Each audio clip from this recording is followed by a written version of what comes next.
bem, irmãos? Voltamos hoje para comentar episódio novo de Solo Leveling, temporada nova que tá sensacional por enquanto. Eu já quero aqui embaixo a sua opinião em mais um dos nossos Sabadungeon. Sabe essa camisa que eu tô usando? Parece de anime? Mas é, olha atrás.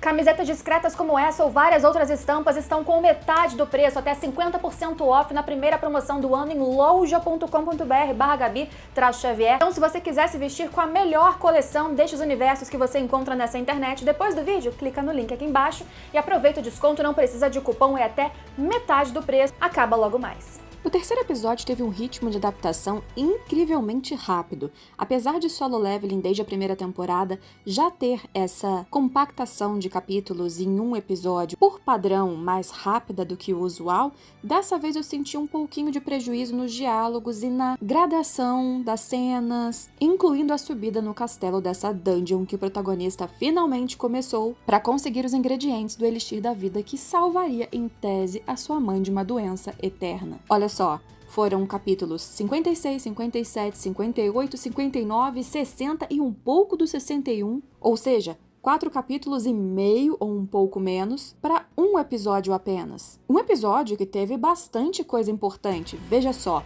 o pai de Sung Jin-woo apareceu. Um pai não qualquer um pai que estava perdido há 10 anos numa dungeon que fala voltando de um caos calamidade que vai começar, um mal que recentemente despertou e que para defender seu filho de um caçador rank S, ele acaba numa facilidade aparente com esse mesmo caçador, ou seja, o pai do protagonista é possivelmente hoje mais forte que ele. Será que veio para lutar contra o próprio filho? A gente vai chegar lá. Bora tentar compactar tudo o que aconteceu nesse episódio e já adianto pra vocês os mistérios revelados e os segredos a revelar.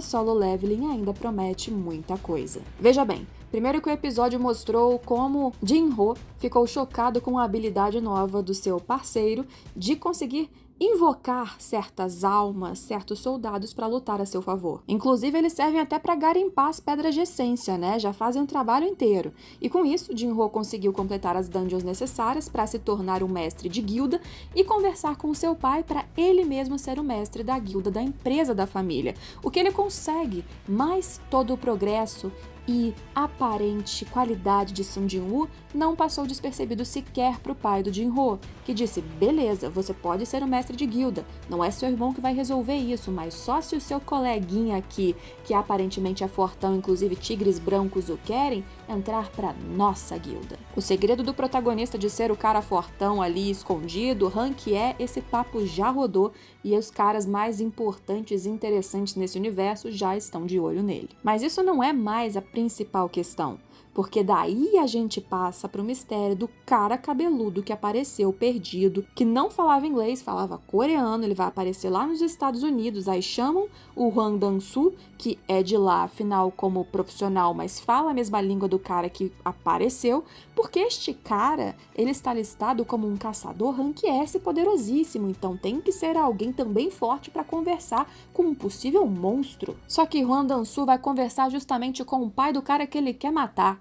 E aí, quando o cara descobre que o outro quer matar o seu filho, aí o negócio vai por água abaixo. E pra mim, essa foi a parte mais interessante do episódio, inclusive mais interessante do que todo o progresso de Sung Jin-woo lá dentro da sua incrível dungeon, que pra mim foi a parte talvez uma das mais prejudicadas com toda essa aceleração dessa adaptação do terceiro episódio. Veja bem, o pai de Sung Jin-woo, ele ficou perdido por 10 anos, possivelmente foi dado como morto, e ele volta dizendo que dungeons e monstros, portais, isso aí é nada. Isso aí é um pedaço mínimo do pior problema, calamidade que começou a despertar, quer dizer, que recentemente despertou, e que não adianta juntar um bando de cara mais ou menos fortinho, igual um caçador rank S que estava na frente dele, ele chamou de fortinho, assim, ficando um pouquinho mais interessante ali, porque todos esses vão ser fracos, desperdiçados e utilizados pela grande calamidade que vem por aí. O que é uma grande calamidade? Ele falou de despertar, ele falou de um poder que acabou de surgir, e o único que a gente conhece neste universo até agora, nesse padrão, é o poder que despertou junto do seu filho, que inclusive é um necromante que controla corpos que ele elimina. Mas será que realmente ele está falando do próprio filho ou existe uma outra força? Seja como for, a gente já sabe até mesmo pela fala, pelo bug, pelo segredo claramente oculto do elfo no episódio passado, do líder dos elfos, ou mesmo do próprio sistema que fez esse despertar diferentão do Sung Jin-woo, que existe algo que controla todo este universo, os portais, as chaves, os monstros, algo que desconhecemos, que todos lá fora desconhecem. Por que tudo isso surgiu? Qual é o maior interesse por trás? Que força ou forças existem, inteligências por trás de tudo o que está acontecendo? E até, é claro, do que vem ocorrendo com o protagonista, porque alguém está direcionando os seus atos. Mate esses ou você morre. Faça isso ou você não avança. Entre nesta dungeon, ele está sendo claramente manipulado, vire um necromante para que algo aconteça. O quê? Tem a ver com o que o seu pai está falando? De novo, seu pai surgiu sabendo de segredos que ninguém sabe, claramente voltando para lutar contra um grande mal, e ele é muito, muito poderoso. Bem, sobre Sung Jin-woo, a gente vê a sua aventura na dungeon para conseguir os 3 ingredientes para o Elixir da Vida, e da última vez que ele entrou naquele portal, ele lutou contra o Cerberus, que foi um adversário extremamente difícil, um episódio maravilhoso em que ele sofreu muito fisicamente, e por mais que o primeiro boss, super boss que ele tenha encontrado num dos 75 andares que ele já avançou, fosse um nível vermelho, mais forte que ele, um desafio porque era rápido, tinha reflexos que pareciam prever seus golpes, ainda assim, ele não teve tanta dificuldade para lidar com ele. Também porque agora Sung Jin-woo começa a upar seus pontos de inteligência, não apenas força.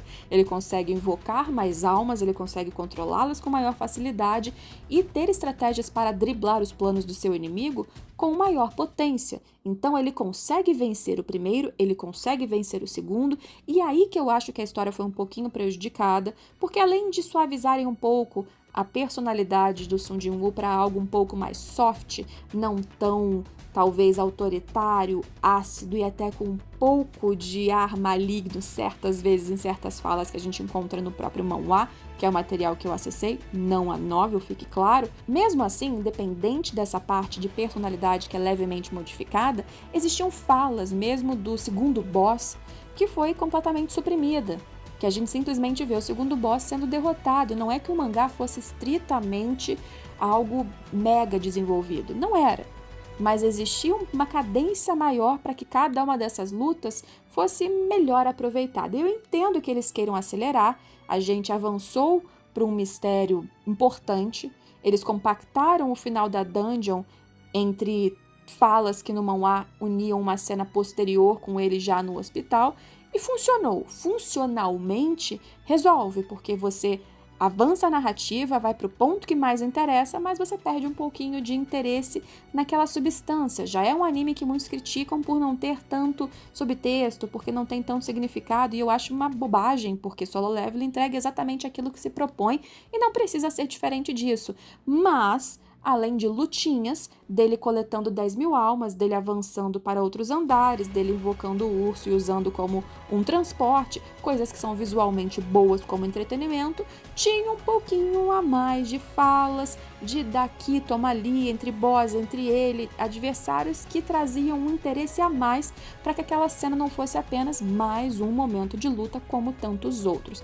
Mas tudo bem, de novo eu acho que para além dele terminar no andar 75 e ir embora porque não tinha mais comida, e nós sabemos que ele já tem 2 de 3 ingredientes necessários para teoricamente conseguir salvar sua mãe, além disso, o maior mistério, a maior revelação, sem dúvidas, veio com a aparição do seu pai que derrotou o possível adversário do seu filho, e o que ele vem falando sobre calamidade, um desafio, alguém que pode derrotar todos os caçadores, inclusive Rank S, num passe de mágicas. Ah, já ia me esquecendo.